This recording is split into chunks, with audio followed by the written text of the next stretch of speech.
It was just past midnight, and the city had that hushed feel, like it was holding its breath.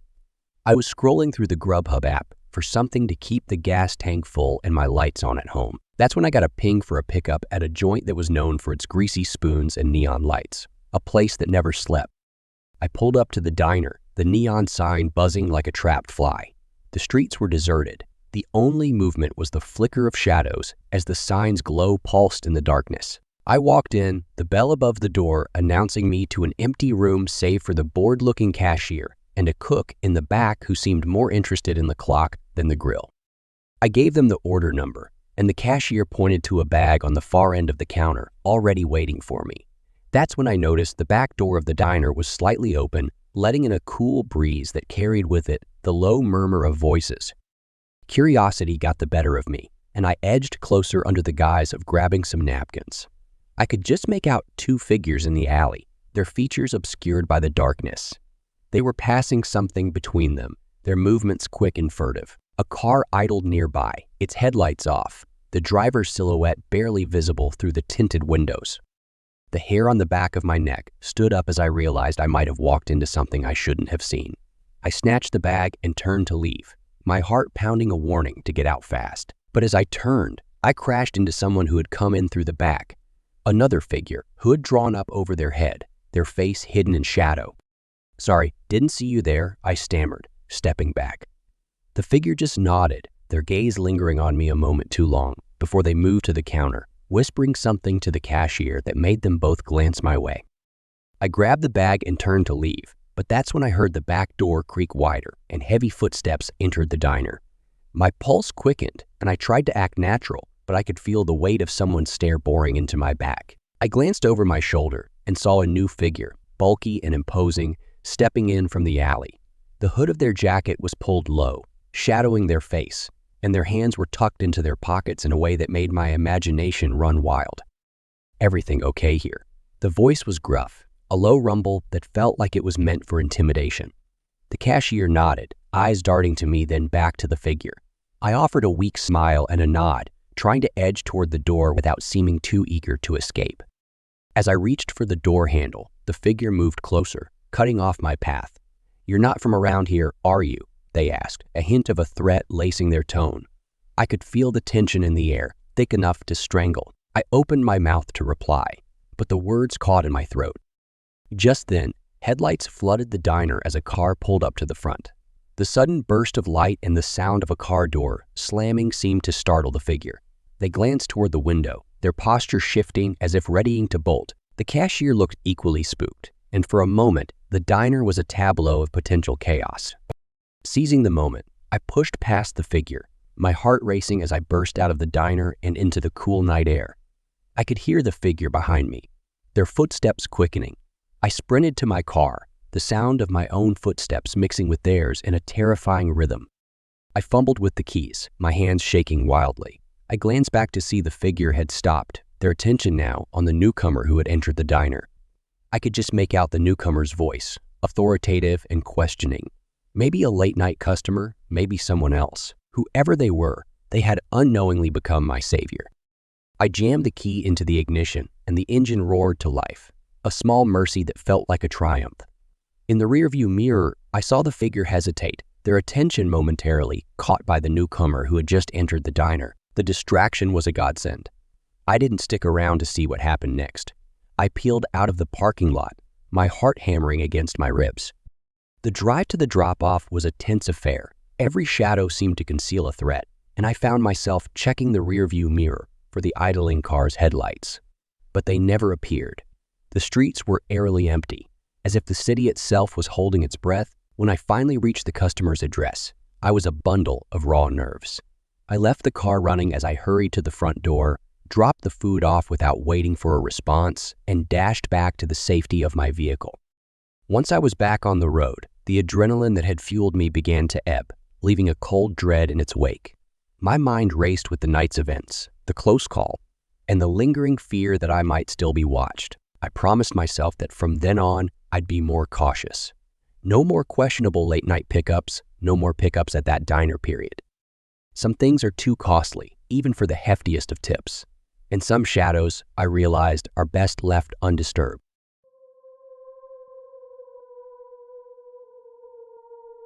It was one of those nights that felt off, you know? The moon was playing hide and seek behind the clouds, and the air had a chill that summer nights had no business having. I was scrolling through the DoorDash app, hoping for one last delivery to cap off the night. My eyes were about to give up when an order pinged in, a real odd duck. No special instructions, just an address on the edge of town I'd never been to before. I shrugged it off, thinking maybe someone was throwing a late-night bash and needed a snack run. I picked up the order from this 24-hour deli that made sandwiches big enough to use as doorstops and set off. The GPS was acting sketchy, taking me down this patchwork of streets that looked like they'd seen better days. The address led me to this cul-de-sac that was so quiet, you could hear the static in the air. The houses were all dark, sleeping off the day, except for the one at the very end that matched my delivery. It was lit up like a Christmas tree, but not in a cozy way. More like those blinding security lights that make you think they're keeping something out. I parked the car and grabbed the bag, my footsteps echoing a bit too loudly for my liking. As I reached the porch, I noticed the front door was ajar. That set off alarm bells in my head. But hey, maybe they were just being cautious about contact delivery. I told myself. I knocked on the door, and it creaked open further, a slice of darkness grating me. "Hello?" I called out, but only silence answered back. I was about to leave the order on the doorstep when a voice, fragile yet clear, called from somewhere inside. "Oh, would you be a dear and bring it in?" I hesitated, the request sending a shiver down my spine. But it was just an old woman's voice. What harm could it do? I stepped into the foyer, the door creaking shut behind me, and followed the sound of the voice into a dimly lit living room. There, I saw her, a frail figure wrapped in a shawl, seated in an overstuffed armchair that looked like it had seen better days. "Thank you, young man," she said, her eyes sharp in her wrinkled face. "Would you care for some tea? I've just made a pot." She gestured to a porcelain teapot that sat on a table beside her, steam curling from the spout.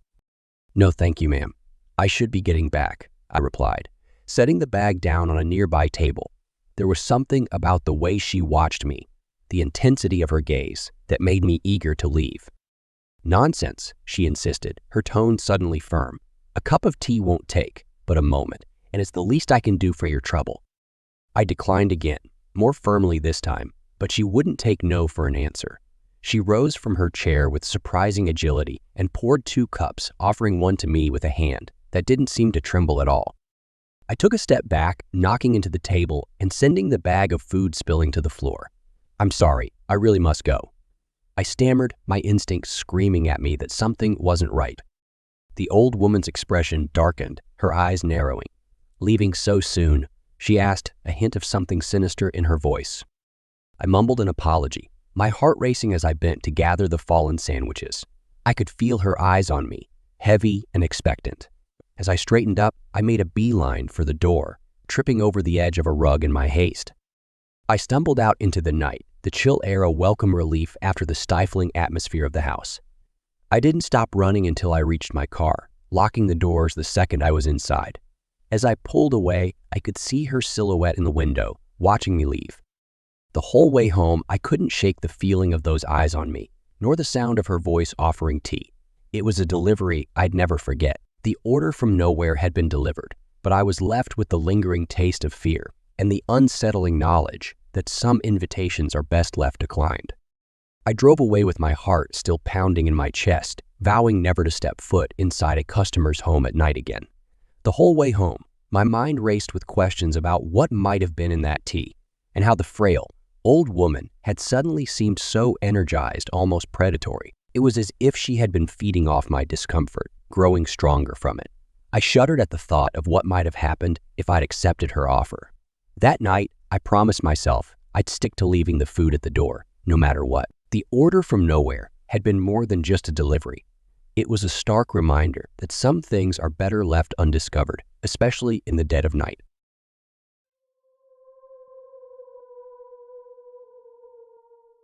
It was a typical Friday night, and the Uber Eats app was buzzing like a beehive. I'd been running deliveries since sundown, the aroma of different meals mingling in my car. The tips were decent, and I was looking to call it a night when one last order popped up. The payout was too good to pass up. A quick drop at a place not far from my last stop. One more for the road, I thought, swiping accept. The address led me to the outskirts of town, where streetlights were scarce and the houses sat far apart, shrouded in privacy and shadow. I found the place at the end of a long driveway, the house a dark silhouette against the starless sky. No porch light, no warm glow from inside. It was as if the house was holding its breath. I double-checked the app. This was the place. I grabbed the bag, the scent of Thai food, promising a warm meal on some stranger's table. The gravel crunched under my feet as I approached the door, the darkness pressing in around me. I reached for the doorbell and paused. There was a note taped next to it, scrawled in hurried handwriting. Doorbell broken. Please knock loudly. I rapped on the door, the sound hollow against the wood. Silence answered back. I knocked again, harder this time. Still nothing. I checked the app to message the customer, but as my screen lit up, I saw that the order had vanished. No trace of it in my history, no record of the address, nothing. It was as if it had been wiped clean. A shiver ran down my spine. I was alone, at a seemingly empty house, holding a bag of food that was now an enigma. I turned to leave, the unease in my gut blooming into full-blown fear. That's when I heard it, a faint whisper of sound from the house. I couldn't make it out, but it was enough to freeze me in place. The silence returned, thick and oppressive. I was about to bolt when the door creaked open a sliver. The darkness inside, absolute. Hello? I called out, my voice sounding small and foolish. No answer. I pushed the door gently, and it swung open with a quiet groan. Inside, the air was stale, the silence complete. I stepped into the void, my phone's flashlight cutting a swath through the blackness. Anyone here? My voice was swallowed by the house. I scanned the room, the light revealing old furniture shrouded in dust covers, the walls bare and lifeless. I backed away, the feeling of being watched crawling over my skin. I turned to leave, and that's when the door slammed shut with a force that shook the walls.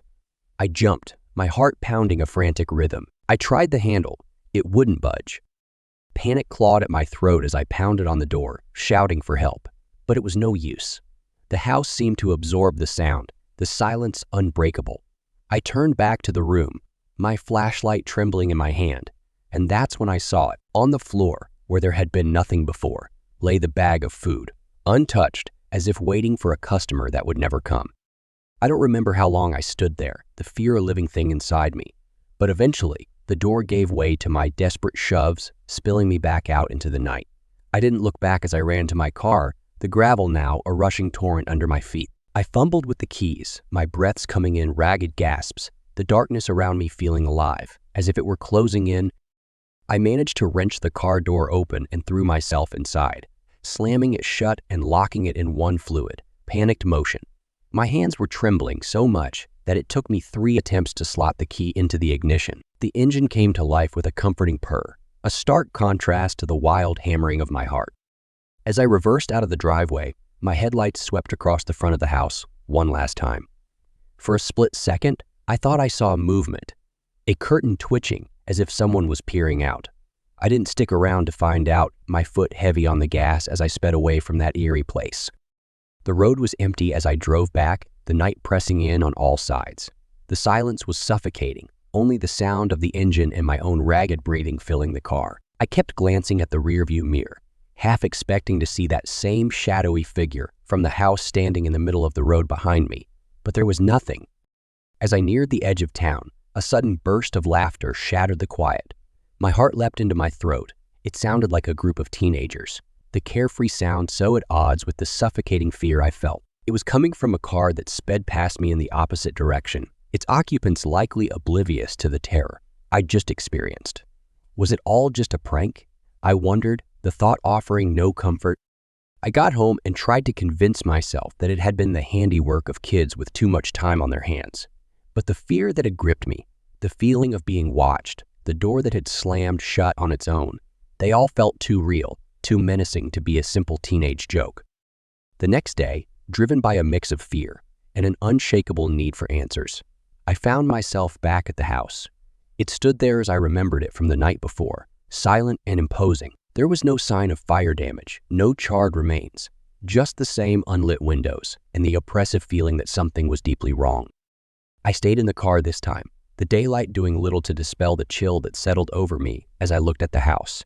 It was quiet. Too quiet, as if even the birds and the wind avoided this place. I took a deep breath and put the car in gear, driving away with a glance in the rearview mirror, half expecting the house to vanish or change, but it remained, a sentinel to the unknown. I never went back to that house, and I never saw the order appear on the Uber Eats app again. I still do deliveries, but whenever I pass by the road leading to that house, I feel a cold finger trace down my spine, and I drive a little faster. Sometimes late at night, I can still hear the echoes of that laughter, mocking or warning. I can't decide which, and I wonder if I'll ever truly leave the vanishing customer behind.